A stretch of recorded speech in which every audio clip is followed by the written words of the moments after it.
It's basically saying, I've decided to have a really fit marriage.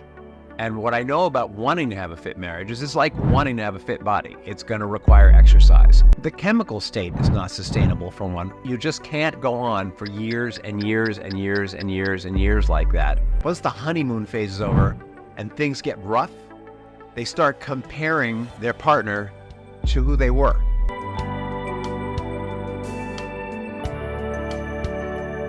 Welcome to another episode of Rich in Relationship. And today, the topic is cracking the love code from romance novel to real life love. Yes, that's the topic today. And the reason why we're talking about that is I have had a slew of clients who are complaining that their partner is just not the man or woman who they married. And what does it really mean when they're saying that, right? The reason why we're focusing on this, it is because it's a prevalent problem, not just for people who are in conflict, but there are people who are serial marriers. They fall in love, they fall out of love, they get divorced, they fall in love, they fall out of love, they get divorced. So what's really going on? What's really happening under the surface? When you're either a serial marrier or you're just really unhappy in your marriage, experiencing high conflict and wondering, why isn't she that woman I went on my honeymoon with? Or why isn't he that man I went on my honeymoon with? So we're going to cover what is love. We're going to talk about misunderstanding love. We're going to talk about the honeymoon phase. We're going to talk about the reality of marriage. And we're going to then talk a little bit about upcoming episodes. So I hope you're ready to rock and roll. So what is love? Well, we know how love is defined by popular culture, thus the name from romance novel to real life love. In romance novels, people meet and it's hot and it's steamy and it's amazing and it's passionate and it's intense. And let's face it, when you're in love, it's not that different than the romance novel. The romance novel just hots it up a little more. When we're in love, that person on the other side becomes our everything. We spend all of our time thinking about them. We're calling them, falling asleep on the phone with them, or maybe we're on a video chat with them. When we're at work, we're talking about them. When we're with them, we're engaging in all 5 love languages typically. We're either giving gifts or paying compliments or having quality time or having the experience of touch, or what am I missing? Speaking words of affirmation to them all the time. We're like on fire when we're in love. And it's a two-way street. And both people really see each other for who they can be in that moment. It's really a very cool thing. We see one another's ideal self and we see ourselves through the other person's eyes. Super cool, right? How would you not want that all the time? When you're in the in-love phase, they see us as more than we are. They see all of our potential, and we start to experience ourselves as that potential. I like myself better when I'm with you. It's that reality. And in the background, what's going on is there's a lot of dopamine, which is a chemical the body releases. There's oxytocin, not Oxycontin, but oxytocin, which fosters deep attachment. There's all kinds of hormonal stuff going on in the background. We get really locked into this. It's super cool. We are physically plugged in. We are emotionally plugged in. And I dare say if spirituality is connection, we are experiencing some of the most intense sense of connection possible. It is an amazing experience and very addictive. And so no wonder that some people are serial marriers.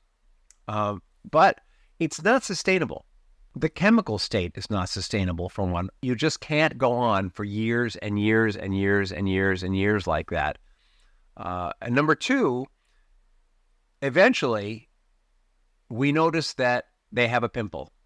Eventually, they fart.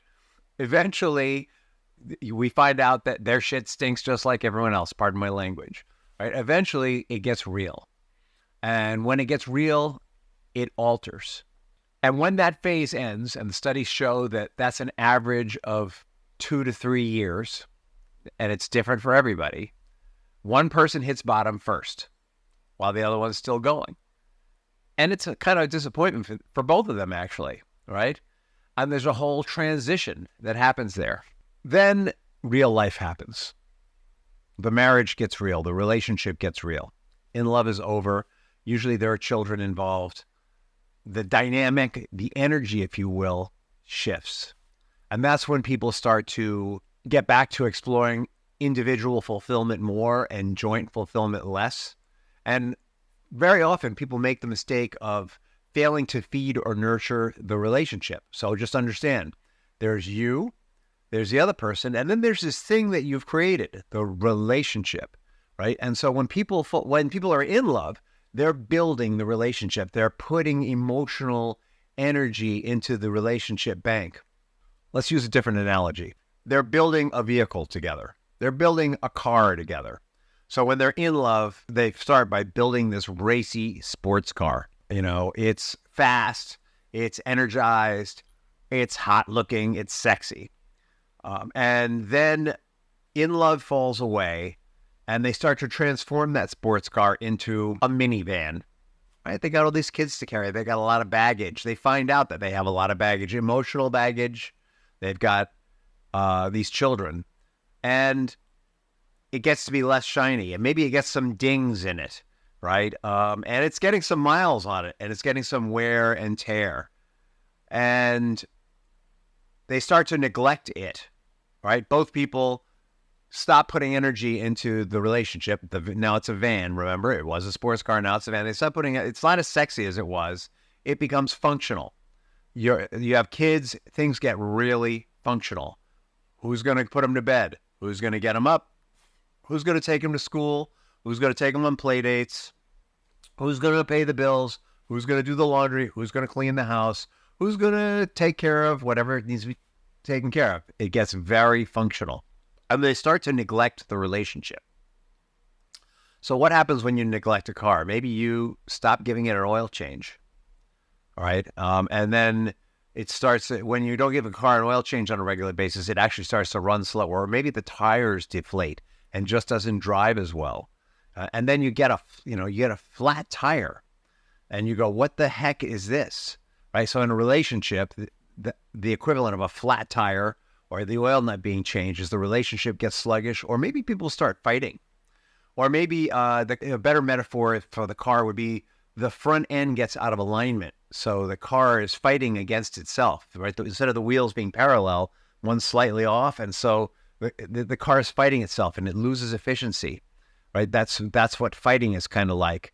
And as the couples fight, as the car comes out of alignment, more and more stress is put on the vehicle. And if the vehicle isn't fixed, if the relationship isn't repaired, then the stress gets worse and worse. And what happens to a car if we don't take care of it? If we don't change the oil, eventually the engine seizes up. If the car tire's out of alignment, eventually you could actually break the axle or the shocks, or the tire can fall off, or the tires wear out unevenly. All kinds of things happen when we don't take care of our vehicles. Relationships are the same.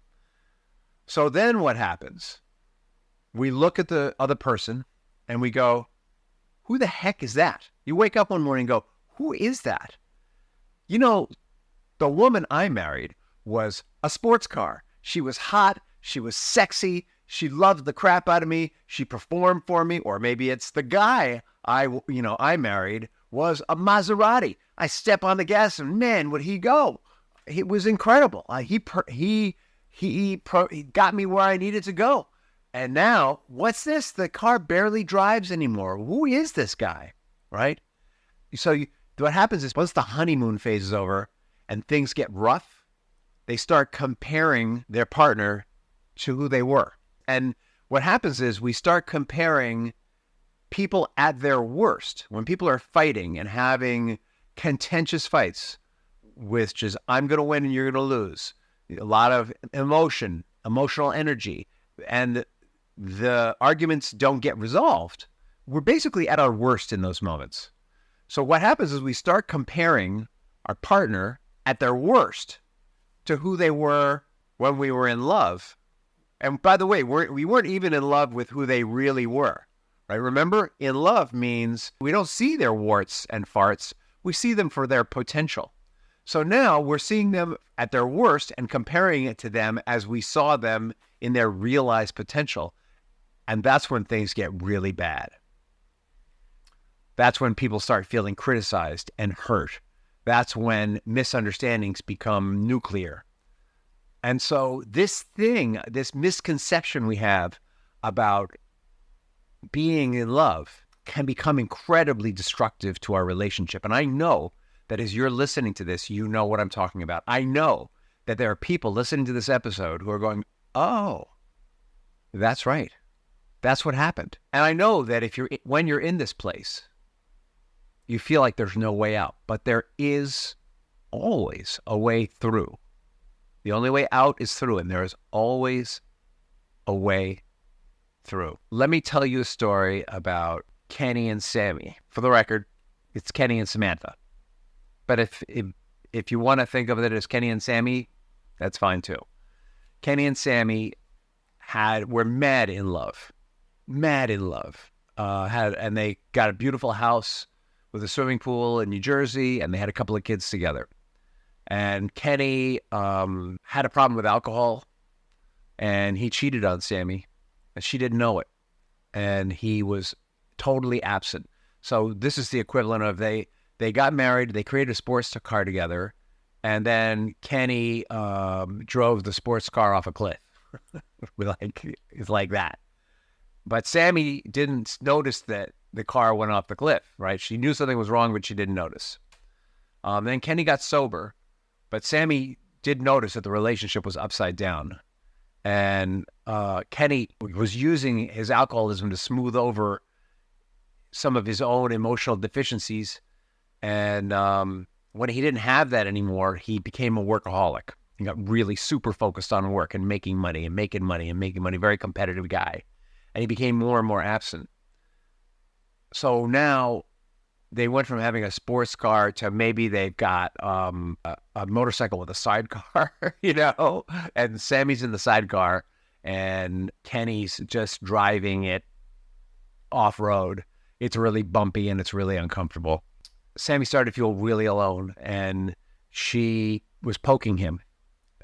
She poked him by developing a friendship with a guy at work, and it was a kind of intimacy that should have been reserved for her marriage. She didn't sleep with him, but she was sharing things with him about her life and about herself that really should have been reserved for her marriage. Marriage is a very special bond, and when we make that bond, we commit to sharing our heart only with one person. She's sharing her heart with this other man at work while all this is going on. And Kenny started to realize something was wrong. The pokes were getting louder. Sammy started threatening to serve him with divorce papers. Kenny knew that he was in deep and he didn't know what to do. Kenny reached out and started working in our Unbreakable Husband program. And it was amazing, actually, how unsuccessful he was at first. He hoped that by signing up for the program that it would just fix everything, and he didn't do everything that was suggested.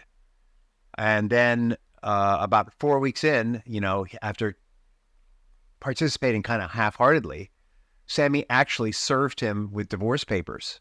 So he's 4 weeks into the program. He says, Rich, this program isn't working. I said, hey, Kenny, you got to do what the program suggests. You've got to stop dumping on Sammy your anger, and you got to take it somewhere else. You've got to learn how to connect with other men. You got to show up for your coaching sessions. He wasn't showing up for his coaching sessions.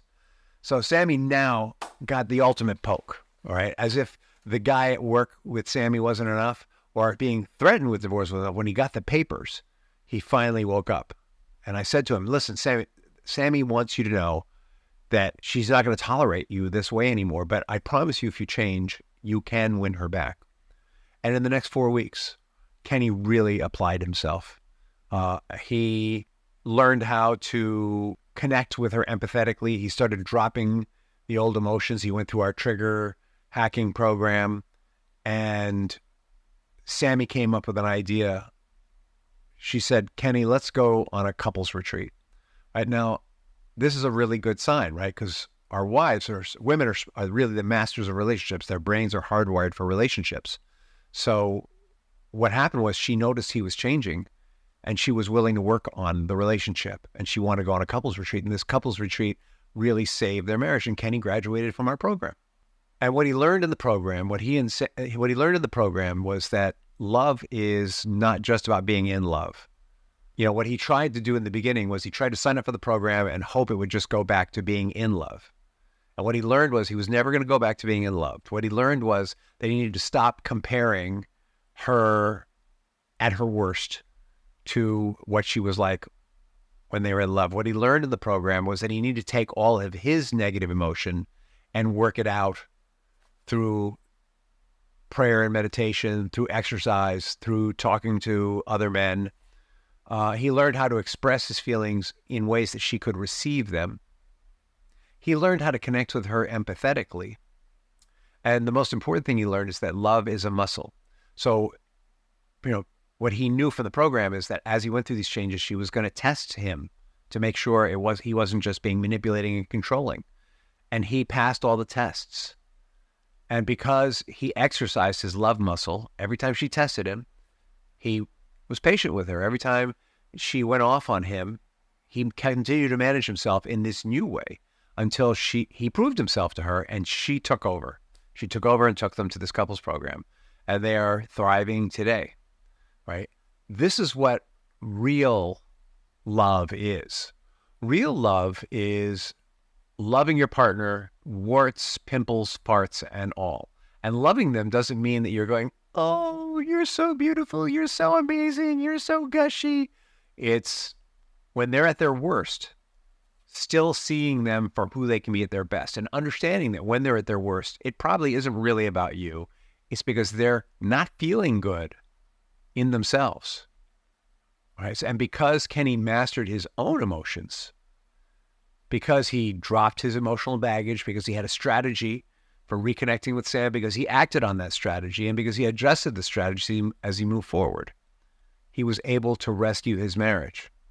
So let's talk about this love as a muscle. It's more than a muscle. It's also a decision. Love is a decision. Trust is a decision. Don't wait for trust. We decide to trust. We decide who we're going to trust. We decide how much we're going to trust them. We decide who we're going to love. We decide how much we're going to love them. And if you're in a marriage, the decision at all possible needs to be, I'm going to love them unconditionally. I am all in. And I understand that my unconditional love is going to be tested. I understand that my unconditional love is going to be exercised. It's going to be challenged. And I'm ready. That it's basically saying, I've decided to have a really fit marriage. And what I know about wanting to have a fit marriage is it's like wanting to have a fit body. It's going to require exercise. This is the road to a lifelong love. This is the road to a marriage that is grounded in strength, a marriage that can survive anything. This is how you create what we call here at Richer Relationship a soulmate level marriage. And Kenny's on the road to doing that with Sammy. So just to summarize, falling in love, awesome stuff. Short term. Real love is holding to the vision for your marriage, deciding that you're going to love unconditionally, and holding your partner in that love no matter how they show up. And that leads to a relationship or a marriage that is rock solid, that's based on the bedrock of your principles and beliefs. And it's how we move from romance novel love to lifelong love, to soulmate level love. And we're going to keep playing with this theme. In coming episodes, we're going to talk about the transition phase more in depth. We're going to talk about rekindling love more in depth. We're going to talk about nurturing the relationship. We're going to talk about preparing for the next phase. That's in upcoming episodes. So stay tuned. I'm going to give you all the tools, everything you need to know. And I'm going to keep telling you real life stories about clients. Maybe we can even get some of them to show up here. Wouldn't that be cool? So this is Rich at Rich in Relationship signing off.